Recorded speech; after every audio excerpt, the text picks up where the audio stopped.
አሁን ሰኞና ሐሙስ እጾማለሁ። በተቻለኝ መጠን በጾም ራሴን ይይዘዋለሁ ማለት ነው። እና ትልቁ ፖይንት ምንድን ነው? የማገባት አሁን እዚህ 1200 ሰው የምታዳምጡ ሰዎች በተለይ ለትዳር የምታጨዋትን ሴት በምንም መልኩ ወደ ዝሙት አትውሰዱ። በተቻላችሁ መጠን እውነቴን ነው የምነግርህ። አንዳንድ ሰው ገና ቴስት ተደራርጌ ገና እንደዚህ አርጌ ቴንክ ኮፊ እንደዚህ አርጌ ምናምን ነው የሚለው። ያ በተቻለ መጠን ሮንግ ነው። ግን ኦልሬዲ ደግሞ ያን ህይወት አልፈ ትዳር ውስጥ አሁን ካለ ያን ነገር አስበ ሁሌም አምላክህን ይቅርታ መጠየቅ መቻል አለብህ። መጸጸት መቻል አለብህ። ከዛ በኋላ ነው ህይወትህ የሚያምረው። አለበለዚያ በዝሙት የተገናኙ ሰዎች አብሮ መኖር ሲጀምሩ በህይወታቸው ደስተኛ አይሆኑ። ትናንሽ ነገሮች ያስጨንቃቸዋል። ትናንሽ ጭቅጭቆች ቤታቸውን ይረብሻቸዋል። ስለዚህ ምንድነው ማድረግ ያለበት? ያ ሰው በዛ ነገር ከተገናኘ ከገባ በኋላ በፍጹም በቃ ይሄ ቀይ መስመር የሚባለው ነገር አለ አይደለ? ለትዳር ለህይወትህ አላስፈላጊ። ትዳር እኮ የምትፈልገው ደስተኛ ህይወት ለመኖር ነው። በነገራችን ላይ ሶፊ እንደ ትዳር እንደ እውነተኛ ሚስት እንደ መልካም ሚስት ደስታ የለም። ሚስት ሲኖር ህይወት ሲኖር ልጆች ሲኖር እርግጠኛ ነኝ ሶፊ እኔም አንተም በዚህ ሰዓት ትዳር ቢኖርን ወይ ልጃችንን ለማስተኛት ወይ እሷ ደክሟት ትመጣለች ወይ አንተ ደክሞ ትመጣለህ ሚስትህ ጋር ምናምን ነው የምትሆነው እንጂ እዚህ ቲክቶክ ላይ አንመጣም። እኔም አንተም ቀን ላይ ምናምን የሆነ ሰዓት እንጆይ ስናደርግ ነው የምንገባው እንጂ ሁላችንም የምንጠቀመው ጊዜችን ጊዜ መጠጥ ቤት ጓደኞቻችን ያው እንደሚታወቀው መጠጥ ቤት ናቸው። በዚህ ሰዓት ወይ ጫት መርቅኖ ጨብሲ እያደረገ ምናምን ነው የሚሆነው። ያችን ጊዜ ለማሳለፍ ይህን ትጠቀማለህ። ስለዚህ እንደ ትዳር ህይወት የለም፣ እንደ ትዳር ደስታ የለም፣ እንደ ትዳር ሰላም የለም። ያንን ነገር ለማግኘት ግን በተቻለ መጠን በዝሙት ተገናኝተህ ወደ ትዳር መሄዱ በቃ ሪኮሜንድ አይደረግም። ቶታሊ የሚወደድ ነገር አይደለም። ኦኬ። ስለዚህ አንተ እንዴት ነው ወጣት ነህ፣ በብዙ የምትታወቅ ሰው ነህ። ብዙ ሰዎች ወደ ህይወት ይመጣሉ። በእርግጠኝነት ከተለያየ ቦታ ለተለያየ ሀሳብ ሊመጡ ይችላሉ። እና መንሱሬ ከበፊት ከነበረ ህይወት ከወጣ በኋላ ዝም ብለህ እየኖርክ ነው ማለት ትወጣለህ፣ ትገባለህ። that's my life። ሌላ ምንም የለም። እንዴት ይኖራል? ኃጢአት ነው እያልኩ ነው እኮ። ጥያቄ ነው እየጠየቅኩ ያለሁት እኔ መንሱር፣ እኔ እየጠየቅኩ ነው። ትክክል እኮ ለዚህ ነገር ምንም የለም። የለም። ስንት ዓመት ማለት ነው? ከትዳር ስንት ዓመት ማለት ነው?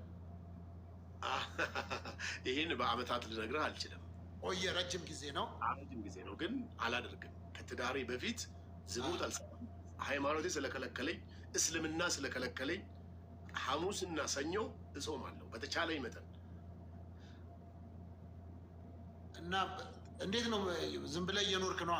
ዝም ብለህ ስፖርት ትሰራለህ፣ ሻወር ትወስዳለህ፣ ልብስ ትሄዳለህ፣ ወደ ቢዝነስ ትሄዳለህ። አልሐምዱሊላህ። ኦኬ። ከዛ ወደ ቤት ነው የምትገባው? ይኸው ገባሁ እኮ ቤት ነው ያለሁት አሁን። ዊኬንድ አውስ እና ምንም የለም። ምን ነው ሶፊ ያስጨነቀ ጉዳይ? የለም አልኩ እኮ ለበው። አይ ጥያቄ እኮ ነው የጠየቅኩ ያለሁት። እኔም እየመለስኩልህ ነው እኮ ምንድን ነው የለም? ምንድን ነው የለም ነው? ስጋ ምንፍሌሽን በምንድን ነው?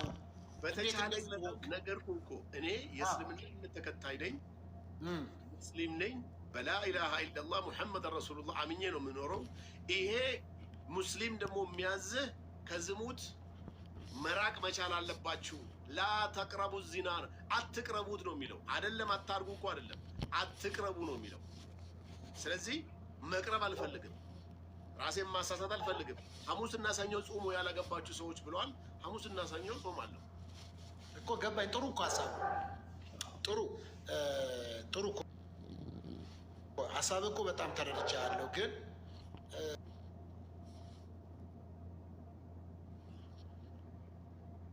በዛ ላይ ሀብታም ነህ፣ ብዙ ነገር አለ እኮ፣ ብዙ ነገር። የሚመጡትንስ እንዴት ነው የምታደርጋቸው? በተቻለኝ መጠን በተለይ በዚህ ሳምንት እንኳ ሁለት ከምንም ከቢሮ የመጥተው በግልጽ ያናገሩን ሴቶች አሉ። ምስክሬ ነው የምነግርህ። ምንድን ነው የሚሉት? ትዳር እንፈልጋለን። ይሄ ኖርማል ነው ለእኔ መሰለህ። አንደኛ ነገር በተለይ የእስልምና እምነት ውስጥ ያሉ እህቶች ትዳር ይፈልጋሉ፣ ማግባት ይፈልጋሉ።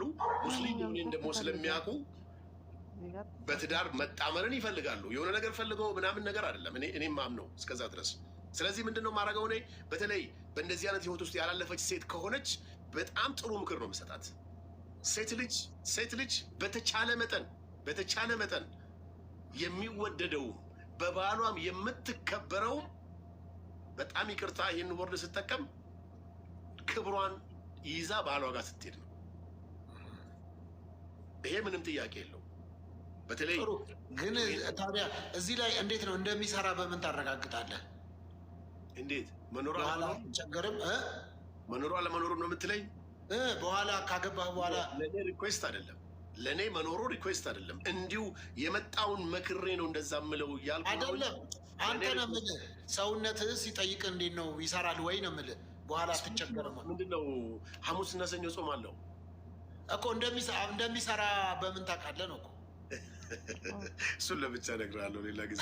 አይ አይደለም፣ ያው ሰው ይጠይቃል እኮ በምንድን ነው ቼክ የሚያደርገው ሰው ምናምን የሚል አይነት ሰዎች ሊጠይቁ ይችላሉ። እና በቃ ልተው ግድ የለም እኔ አግሪቱ ዲዛግሪ በሚለው እንጂ አንዳንድ ሰው ሰውነት በላለ ትጠጣለህ። አሁን ለእኛ በእኛ ለምሳሌ ትችላለህ ወይ ብትለኝ አዎ እችላለሁ። እንዴት ነው የምትችለው ካልከኝ ጸጋው ይረዳኛል፣ ጸጋው ያግዘኛል በሚል ጸጋ አረግከው እንጂ እኮ እኔም ነገርኩ።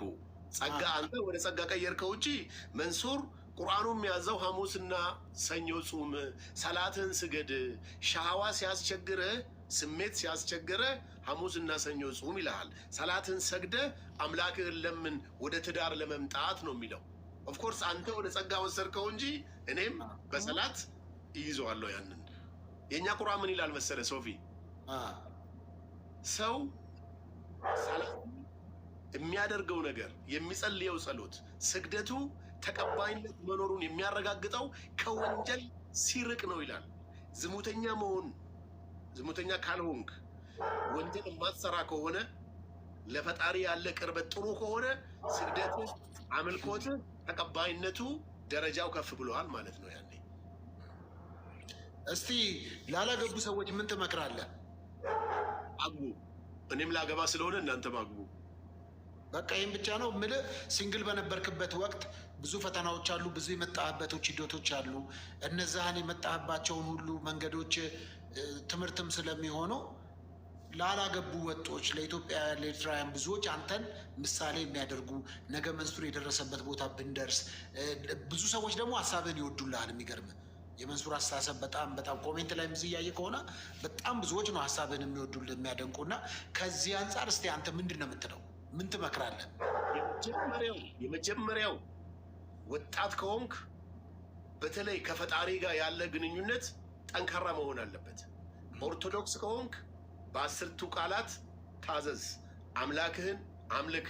ፕሮቴስታንት ከሆንክ አምላክህን አምልክ። ሙስሊም ከሆንክ ሰላትህን ስገድ። የሰው ልጅ ወደ ፈጣሪው በቀረበ ቁጥር ስትረሶች ከውስጡ እየጠፉ ይሄዳል። ስትረስ ውስጥ ያለ ሰው ከፈጣሪው ጋር ያለው ግንኙነት ጥሩ አይደለም ማለት ነው። እውነት አንተ አምላክን የምታመልክ ከሆነ በ10ቱ ቃላት የምትታዘዝ ከሆነ ፕሮቴስታንት ወደ የምትጸልይ ከሆነ ስትረስ የሚባል ነገር የለም። እኔ ልንገርህ፣ ሞቲቬት የሚያደርገኝ ንግግር ከሞቲቬሽናል ስፒከር ነው የሚባለው፣ ሞቲቬት የሚያደርጉት አነቃቂ ቃላት፣ ከአነቃቂ ቃላት የበለጠ የሚያነቃቃኝ ቁርአን ነው፣ ሐዲስ ነው። ኦርቶዶክስ ደግሞ ስትሆን 10ቱ ቃላት ነው ሊያነቃቃህ የሚገባው። ፕሮቴስታንትም ስትሆን ያው የራሱ የሆነ ነገር አለ። የእኛ መጽሐፍ ቅዱስና መንፈስ ቅዱስ ነው። በቃ ያ መንፈስ ቅዱስ ነው የሚያነቃቃ። መንፈስ ቅዱስ ውስጥ ያለው ወርድ፣ 10ቱ ቃላት ውስጥ ያለው ወርድ፣ ቁርአን ውስጥ ያለው ንግግር ከዚህ በላይ ሊያነቃቃህ የሚችል ነገር የለም። ስታጣ አምላክህን አመስግንና እባክህን ጌታዬ ለዚህ ችግር ድረስልኝ ብለህ ጸልይ ነው የሚለው እኮ አይደለ? መጽሐፍ ቅዱስ ሁሉም አለ፣ ቁርአን ላይም አለ። ስለዚህ የሰው ልጅ ሞቲቬት የሚሆነው የሚያነቃቃው ነገር ቢኖር እምነቱ ነው ብዬ ነው የማምነው እኔ። ስለዚህ እምነታችሁ ላይ ጠንክሩ ነው። ሴት እህቶች ደግሞ በተለይ ከወንድ ጋር አለመነካካቱ ነገር ካለ ያለፈ ነገር አልፏል። ኦልሬዲ ፈጣሪን ለምነው መጸጸት ነው። እዛ ደረጃ ግን ካልደረሳችሁ በተቻላችሁ መጠን ከክብራችሁ ጋር ባላችሁ ጋር እንድትሄዱ ነው የምመክረው። አዎ፣ ግን በዚህ ዘመን አይተህ ከሆነ ዘመናዊነት፣ አራድነት ምናምን እየተባለ የበዛበት ወቅት ነው እና ገና ህፃናቶች በትንሽነታቸው ከተማውን ማየት ትችላለህ። ስም አልጠቅስም። እነሱ ለእኔ አራዳ አይደሉም እኮ። ግን እነዚህ አሁን ዘመናዊነት ተብሎ ተወስዶ ግን በጣም ህፃናት በልጅነታቸው በጣም ብዙ ነገር ውስጥ እየገቡ የተለያዩ ሱሶች ውስጥ እየገቡ አንዳንዶቹ ባለማወቅ ከማጋ ተኝተው ሁሉ እንዳደሩ የማያውቁበት አጋጣሚ የተፈጠረበት እኔ ጋር ቢሮ በጣም ብዙ ኬዞች ይመጣሉ።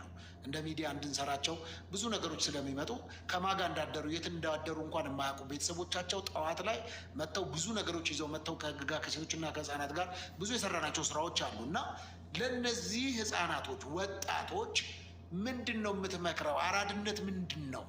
ገባ? ትላንት መንሱሬ አጥፍቶ ነው እዚህ የደረሰው። ትላንት መንሱሬ ብዙ ነገር ስህተቶች ሰርቶ ነው የዛሬው መንሱር የሆነው። ነገ ደግሞ የሰነቀው አላማዎች ላይ እንዲሄድበት ኢቭን ዛሬ እንኳን የሚጠነቀቃቸው የማያደርጋቸው በጣም ብዙ ነገሮች አሉት።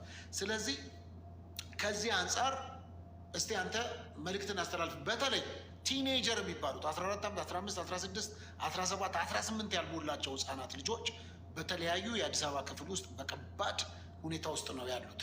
ስለዚህ እስቲ እባክህ ለእነዚህ እኔ ህፃናት ብዬ ብጠራቸው ይስቀለኝ። በጣም አስደንጋጭ መልስ ነው የምሰጥህ። አንዴ ከማስታወቂያ በኋላ እንመለሳለን። 100 ሺህ ያስገቡት ታፕታፑን እስቲ አንዴ ታፕታፑ 100 ሺህ ያስገቡት።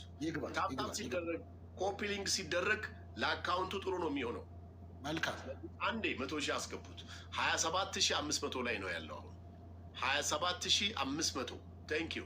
እስቲ አንዴ 100 ሺህ ይግባና በደንብ አሪፍ መልስ አለኝ በጥናት የተደገፈ። አንዴ 28 ሺህ ደርሷል። 28 ሺህ አንዴ ሁላችሁ ታፕ ታፕ ታፕ። ለ15 ሰው ደግሞ ሼር በተለይ ሶፊ ኮፒ ሊንክ ማስደረግ አካውንት ሪፖርት ቢበዛበት ራሱ የመዘጋት እድሉ በጣም ጠባብ ነው። ስለዚህ ሼር ማስደረግ ጥሩ ነው። ጉዳት የለውም። ለሚከታተሉም አይጨምርም ዋጋ ነፃ ነው። ስለዚህ እስቲ አንድ 100 ሺህ ያስገቡትና ወደ ጥያቄው እንገባለን። ጥሩ ደግሞ ሰርፕራይዝ የሆነ ጥያቄ አለኝ። አንድ እስከ ዛሬ ለማንም መልሰው የማታውቀው አፈነደዋለሁ ዛሬ። 100 ሺህ ይግባ፣ 100 ሺህ ይግባና አሁን የምመልስን ራሱ በጣም አስደንጋጭ መልስ ነው። እኔም ከባድ የሆነ ጥያቄ አለኝ። ምክንያቱም በቅርብ ስለምንተዋወቅ ወዳጆች፣ ጓደኞች ስለሆንን ዛሬ እዚሁ 100 ሺህ ገብቶ እዚችው ትመልሳታለህ። ኔትወርክ አይቆራረጥብህም። ወደናደር በፍጹም ጥያቄ እንደማትፈራ 100 ሺህ አንዴ በፍጹም እና ከባድ ጥያቄ ነው ያለኝ።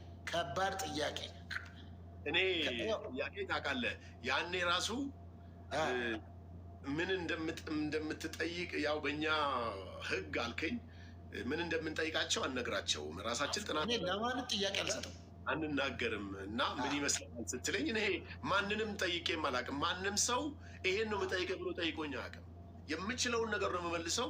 የማልችለውን ነገር ደግሞ እንደማልችል ችግር የለብኝም። እኔ እኮ ከ12ኛ ነው ያቋረጥኩት። ስለዚህ አልፈራም። በሉ አንዴ 100 ሺህ ያስገቡታ። 1000 ሰው ነው ያለው እኮ 1000 ሰው። አንዴ ታፕታፕ ካረጋችሁ 100 ሺህ ይገባል። 54 ሺህ ነው ገና 54 ሺህ 54 ሺህ 55 ሺህ 56 ሺህ ቴንክ ዩ ሶ ማች 57 ሺህ ዋው ቴንክ ዩ 58 ሺህ 59 ሺህ የስ 40 ሺህ ብቻ ነው የሚቀረው። አንዴ ሁላችሁም እስከ መጨረሻው የልብ ቅርጿ እስክትወጣ ድረስ 1000 ሰው ነው ያለው። አንዴ ምነው አሽቃበጠ የሚል ሰው አይጠፋም እኮ ይሄኔ።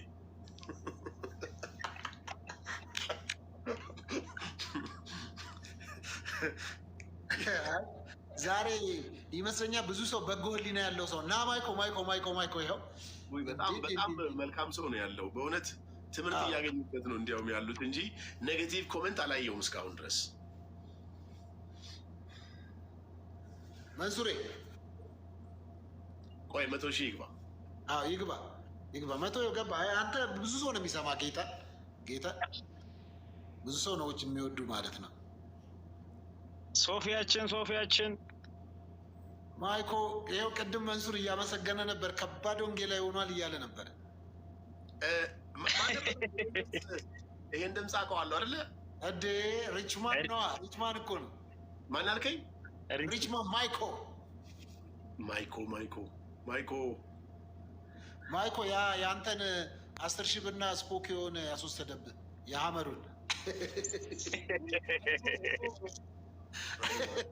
ምን ነው እስካሁን ድረስ ዝም ትላለህ እንዴ? ማይኮ ገና ኮሜንት ሲያደርግ ነው ያየሁት። ለጫወታው ነው። 97,000 ላይ ነን። 97 98,000 98,000 ቴንክ ዩ 98,000 100,000 100,000 100,000 1 ሚሊዮን ገባን። 1 ሚሊዮን ቴንክ ዩ። እሺ በጣም አስደንጋጩ ወሬ ልጀምርልህ። እሺ ወንድሞቼ በተለይ ቲኔጀሮች እዚህ ውስጥ ካላችሁ አዳምጡኝ። ይሄን ነገር አዳምጡኝ ፕሊዝ። በተለይ ከ20 ዕድሜ በታች ያላችሁ ሰዎች አዳምጡኝ። አሁን አዲስ አበባን ጨምሮ በተለይ አዲስ አበባን እና ኢትዮጵያን ሙሉ ሲጠና በጤና ጥበቃ ሚኒስቴር አሁን ባለው ጥናት መሰረት በተለይ ቲኔጀሮች የኤችአይቪ ተጠቂዎች ናቸው። ኧረ በኢየሱስ ስም መንሱር፣ ኧረ በጌታ ስም በእውነት ነው የምነግርህ። ሰው የተዘናጋው ነገር ቢኖር አሁን እንደ ኖርማል እየታየ ያለው በሽታ ቢኖር ኤችአይቪ ነው። እኔ ዶክተር ጓደኞች አሉኝ። እውነቴን ነው የምነግርህ። ጤና ጥበቃ ውስጥ የሚሰሩ ልጆች አሉ ማቃቸው። እኔ ዶክተር ሁኜ አይደለም ወሬውን ነው የምሰማው። ስለዚህ ኤችአይቪ አገሪቷን እያጥለቀለቀ ነው። ይሄ ደግሞ ከባድ ነው። ገባህ? ስለዚህ ለቲኔጀር ለሴት እህቱ በተለይ ሴት እህቶቻችን እጅግ በጣም ልትጠነቀቁ የሚገባችሁ ነገር ቢኖር ከኤችአይቪ ተጠንቀቁ። ከኤችአይቪ ራሳችሁን ጠብቁ። ስማ፣ ድሮ እኮ ቴሌቪዥን ላይ ድራማ ይሰራል። ፋሽን ነበር እኮ፣ ሰው ኬስ ውስጥ ይዞ ይሄዳል ያንን ጉዳይ። አሁን እኮ አይ ቲንክ ገበያ ላይ ራሱ ያለ አይመስለኝም። በእውነት ነው የምነግራችሁ። ሰውም ራሱ መጠየቅ አቁሟል። እንደገና ደግሞ ማርኬት ላይም ያለ አይመስለኝም። ይሄው እውነት ነው እያሉ ነው የሚያውቁ ሰዎች ናቸው ማለት ነው። መረጃው በደንብ አለኝ በፐርሰንት ሲሪየስ። አይ ቁም ነገረኛ ሰው አለ። እውነቴን ነው የምነግርህ። ስለዚህ ይሄንን እንደ ቀልድ እንዳታዩት፣ ይሄንን እንደ ቀላል ነገር እንዳታዩት። ከመንፈሳዊነቱም አልፎ በስጋም ከባድ ነገር እየተፈጠረ ነው ነው። አዎ አንድ ነገር ደግሞ ልጨምርልህ። ኮሜንት ላይ ያደረገችው ኮፊ ማማ አሜሪካ ነው የምትኖረው እሷ። አሜሪካ ነው አሉ ደግሞ የበለጠ ሀበሻው ላይ ችግር ያለው ይሄ ነገር። አሁን ከዛ ሲመጡ ምንም ነገር አይመስለንም እኛን። በቃ አሜሪካ ኖሮ ነው የመጣው፣ አውሮፓ ኖሮ ነው የመጣው፣ ጤነኛ ነው የሚመስልህ። ቲክቶክ ላይ ተዋቀሃል፣ በቃ ጊፍት ሰጥቶሃል። ነፍሴ እዚህ ሲደርስ እንደፈለገ ነው የሚያደርገው።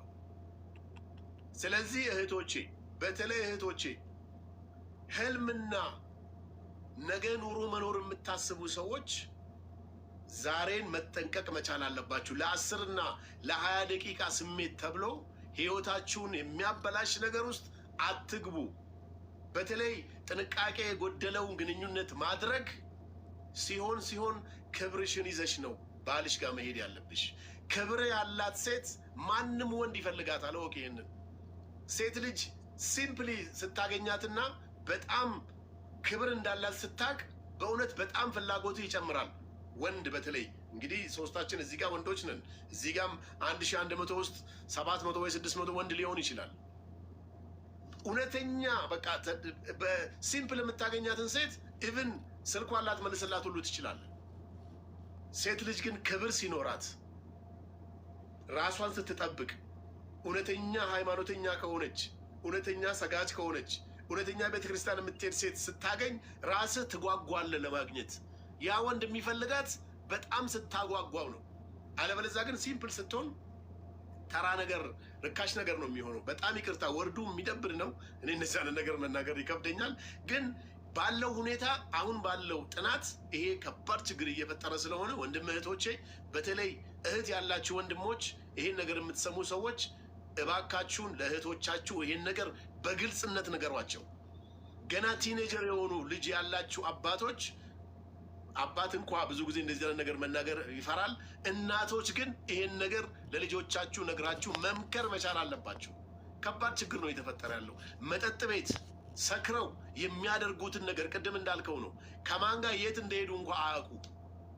ስለዚህ እቺ ከፍተኛ ጥንቃቄ፣ የዓመቱ ምርጥ ምክር ብላችሁ ያዟት።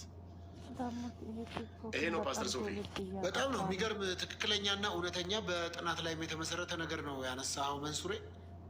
በጣም በጣም እንደው እግዚአብሔር ዘመንን ይባርክ። በእውነት እንደዚህ የሚገስጹ የሚመክሩ ሰዎች እውነት በጣም አስፈላጊ ነው እና እድሜንም ያርዝምልን። በእውነት ትክክለኛ እውነቱን እውነት ብሎ መናገር። አንዳንድ ጊዜ ይሄ ባህሉ ወጉ ምናምን አንዳንድ ነገሮች በግልጽ ወጥተን እንዳንነጋገር እያደረጉ ውስጥ ለውስጥ እየሄደ ነው ችግር እየፈጠረ ያለው እና እንደዚህ በግልጽ መነጋገሩ። እዚህ ውስጥ ያላችሁ ቲኔጀሮች፣ ወጣቶች እባካችሁ ራዕይ ካላችሁ ነገን መድረስ የምትፈልጉት ነገን መስራት የምትፈልጉ እየተማራችሁ ያላችሁ ልጆች ነገ ቤተሰቤ እረዳለሁ፣ አገሬን አግዛለሁ፣ ለዓለም አዲስ ነገር እፈጥራለሁ ብላችሁ ዋጋ ከፍላችሁ እየተማራችሁ ያላችሁ ልጆች ለእናንተ መክራችን ይሄ ነው። ፕሊዝ ራሳችሁን ጠብቁ፣ ራሳችሁን ጠብቁ። መጽሐፍ ቅዱስ እንዲህ ነው የሚለው፣ ባልንጀራህን እንደ ራስህ ውደድ ነው የሚለው። እኔም ለመንሱር የምጠነቀቀው ለራሴ መጀመሪያ መጠንቀቅ ስችል ነው። የራሱን ንጽህና የራሱን ነገር ያልጠበቀ ስለ አካባቢ ጥበቃ መናገር አይችልም። ስለዚህ ራሳችሁን ውደዱ። ራሳችሁን ስትወዱ ሰልፊሽ በሚለው እሳቤ አትውሰዱት። ራስን መውደድ ለሌላው ሰው መኖር፣ ለሌላው ሰው መራራት እንድትሆኑ ያደርጋችኋልና እንደሱ አድርጉ። መንሱር አንድ ጥያቄ ልጠይቅህ። ከሀብታምና ከድሃ ምን አልከኝ? ከሀብታምና ከድሃ ማለት ይላል። ድሃ ምን ያደርግልኛል? ትቀልዳለህ እንዴ? ድሃ ምን ያደርግልኛል? ሲሪየስ። ስለዚህ ሀብታም ለመሆን መስራት አይጠቅምም። ድህነት አይጠቅምም። በቃ እኔ ልተኛ መንሱሬ። በቃ አይ እውነቴን ነው የምነግርህ። እኔ ልንገርህ፣ አንዳንድ ሰው አንዳንድ ወጣት ድህነቴ ተመችቶኛል ሲለኝ በጣም ነው የምናደደው። እኔ ሀውካም ድህነት የሚመቸው ወንድሜ? እንደ ድህነት እኮ እንደ ድህነት መጥፎ ነገር የለም። አንገት የሚያስደፋ እንደ ድህነት ክፉ ነገር የለም። እንዴ ምን ሆነሃል አንተ? ኧረ በፍጹም። ሀብታም ጠይቀኝ። ሌላ ሀብታም ከፈረስና ከግመል ለምግብነት ለምግብነት ነው ወይ? እንዴት ፈረስ እመርጣለሁ? ግመል ነው እንጂ። ግመል ይሻልሃል? አዎ። ኦኬ፣ በጣም የሚያስደንቅ ነው መንሱሬ። ፓስተር እኔ ደግሞ ጥያቄ አለኝ። ይቻላል። መንሱርን እያየን ያደግነው ግን እኛ አሁን በጣም መንሱርን ለመብለት ተፍተፍ እያለን ነው። ኦኬ፣ ምን ስንደርስ እናሳምነው? ማይኮ ስማ፣ የዛሬ 8 ዓመት 7 ዓመት 5 ዓመት ምናምን የእሱን ፕራንኮች ሳይ በጣም ነበር እንትን የምለው። እኔ በጣም ነው ፈንም አደረገው። መቼ ነው እንደዚህ ልጅ የምሆነው ብዬ አስብ ነበረ በእውነት።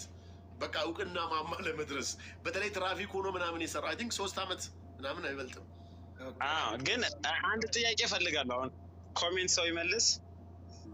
አሁን መንሱርን በልጬዋለሁ ብዬ አስባለሁ በሀብትና ኮሜንት ማን ይበልጣል ከኔና ከመንሱር?